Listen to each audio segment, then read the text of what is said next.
All of the harmonious attributes of your human nature arise from your true nature as wholeness itself.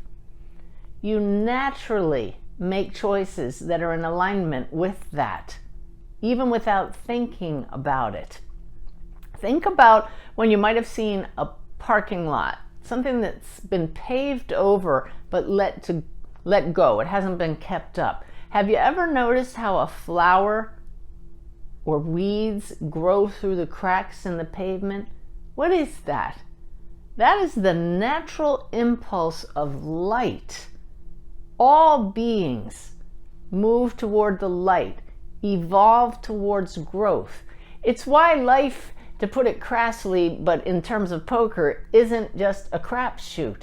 It's not a roll of the dice and maybe things will go okay and maybe they won't. The natural impulse of life is towards goodness and growth. That's why if we rely upon our intuition, on our open, spacious awareness, good choices are more likely than those that are disharmonious. So we can rely on this. We can trust our inner guidance, and certainly I hope you're coming to trust higher guidance. But being guided moment by moment and asking for guidance, you can co-create a better universe. You know intuitively what a better universe is. It's one where we work in harmony with others, where we see the good in others. That's our true nature. When you see examples to the opposite out there in the real world, which you know is just a very limited slice of the cosmos, that comes from people who are blinded to their true nature. Because you share characteristics with wholeness itself, such as creativity, goodness, harmony, that is what will come up in you naturally. So you are a creative being. In fact, anybody who's an artist, a composer, a musician, a writer, knows that this creative urge can't be quelled. It just arises naturally in us because creation and creating something better from what's already been created is your purpose in life. So many people ask me and other metaphysical teachers, why am I here? What's my purpose? Well, number one, you're here for the fullness of experience. Wholeness itself, pure awareness, just being, this state of awareness needs to have experiences so that it has contrast. We learn through relationships. You are relative awareness in relation to the wholeness, and that contrast brings about joy, ultimately. Now, you may be going through periods of grief or troubling times, and you say, this life is anything but joyous. But you come out of these challenges stronger. Some of the most joyous occasions are those where we come together in our joint humanness. I remember my stepdaughter Susan's funeral, worst day of our lives. And yet there was such a connection with each other in this shared awareness. We are going through this experience and feeling it fully. There's a sacredness to that. So as part of being this wholeness, there is this natural urge to create. And to do something creatively means, again, to make something better out of what you already have. That's why you're here, always evolving on a spiral-like path. So don't worry if there's a specific creation you have in mind and you don't create it, or you feel you're not living your life on purpose. You'll catch it the next level of growth you achieve within this life or the next life. Evolution is ever upward, ever onward. Life just keeps getting better. And remember, it's not a race to the end. It's all about running in the first place, experiencing the fullness of life. By the way, I just was recounting yesterday with someone about this time when I had given a workshop and I was really tired. And all I really wanted to do was just sit in a chair all day and veg. But I knew from experience, and this is a good tip for anyone, that just getting out and moving the body, getting the oxygen flowing again. I'm not talking super exhausting workout, but get the flow going really is much more invigorating than just sitting around. So my husband and I took our mountain bikes and went to a trail near where we lived at the time.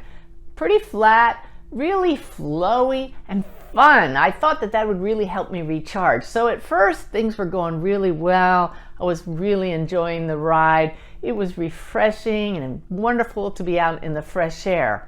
And then I hit a section of the trail with a lot of exposed roots and some rocks, and I had to pay attention, and I was getting jarred around, and I found myself becoming more and more irritable from how tired I had been. And I said, "This is supposed to be relaxing." And immediately I heard a booming voice. Call it the voice of God. It could have been my guides. Didn't matter who it was higher consciousness. And it said clear as day, "It's a mountain bike trail, for God's sake." And I tell that story and we can laugh, but truly that's an analogy for life. We come here as souls, knowing it's going to be smooth in some sections and other sections are going to be rocky, tough, and challenging. And we take that on willingly for the full experience of the ride. So understanding that and not insisting that life always go your way, we can turn over the details to higher consciousness. We're intimately connected with our guides. We are the source of all thoughts ultimately, although we're limited in awareness as long as we're in a human body to the fullness of all knowledge, which is why it behooves you to connect regularly with higher consciousness through all the practices we've been talking about in this master class. But as far as co-creating the world you want to see, my point with all of this is, while you're in a human body and focused on human point of view, you may have very specific and limited ideas of what you want and what's in your highest good. When in fact, there are beings at the soul level communicating with your soul right now who know what's in your best interest. So hopefully by now you've learned to ask and you're listening for the guidance. But how about creating your ideal life and the world you would want to live in? If we set very specific details, I'm here to tell you you're limiting yourself. So this is kind of a new twist on The Secret, which was so popular some time ago, where they would have you literally write out a check and put in $1 million in the money line and put that on a wall and envision that I am earning that check is my reality. I have $1 million. Now that feels good. So you have an intention coupled with very specific vision, and you're repeating it and holding it as your current reality. I have news for you. That works. My very first metaphysical book is called The Priest and the Medium, and I applied the law of attraction, the practices of The Secret, affirmations, positive visualization, and a vision board to have that book published, The Priest and the Medium. But I was very specific. I am a Hay House author. Hay House is one of the leading publishers of self-transformation books. Some of my favorite authors, like Wayne Dyer at the time, he passed in 2015, was a Hay House author, very well known.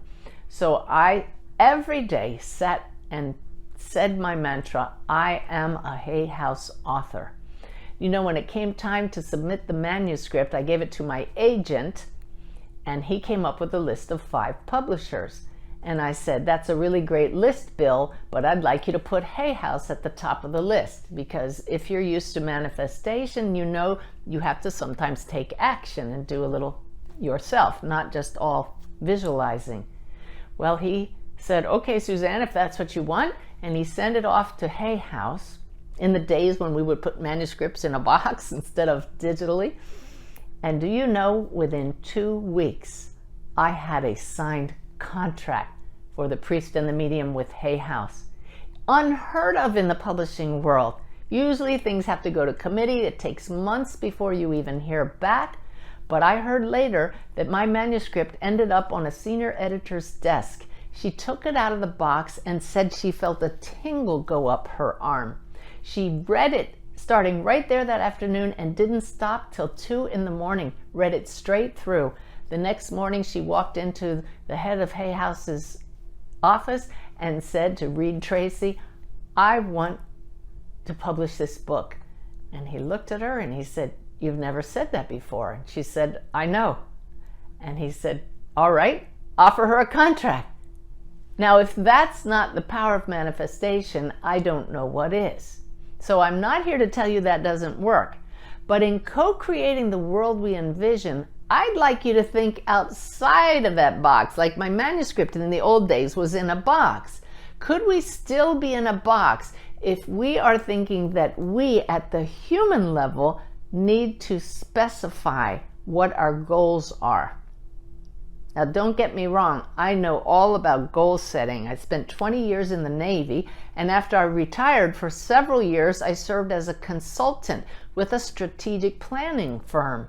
I went around to management teams at different companies around the country and helped them come up with 5-year plans filled with very specific goals, and they were achievable. I'm talking about co-creating from a place of wholeness, with the understanding that as long as our soul has agreed to play this role, we have deliberately limited our awareness of the entire field. My friend Brenda, who passed to the other side, when she passed, I asked her, "Do you have all the answers now, Brenda?" And she said, "I'm not God yet." That there are different levels of access to the whole field, even at the next level, the soul level, when we leave this physical body. We don't instantly have all the answers, but we do have access to those with higher points of view, higher perspective. So my proposal to you is to create the world you envision, set out what you would like to see, hold in your heart the feeling of that accomplished, and then leave the rest to those at the higher realms. Be well.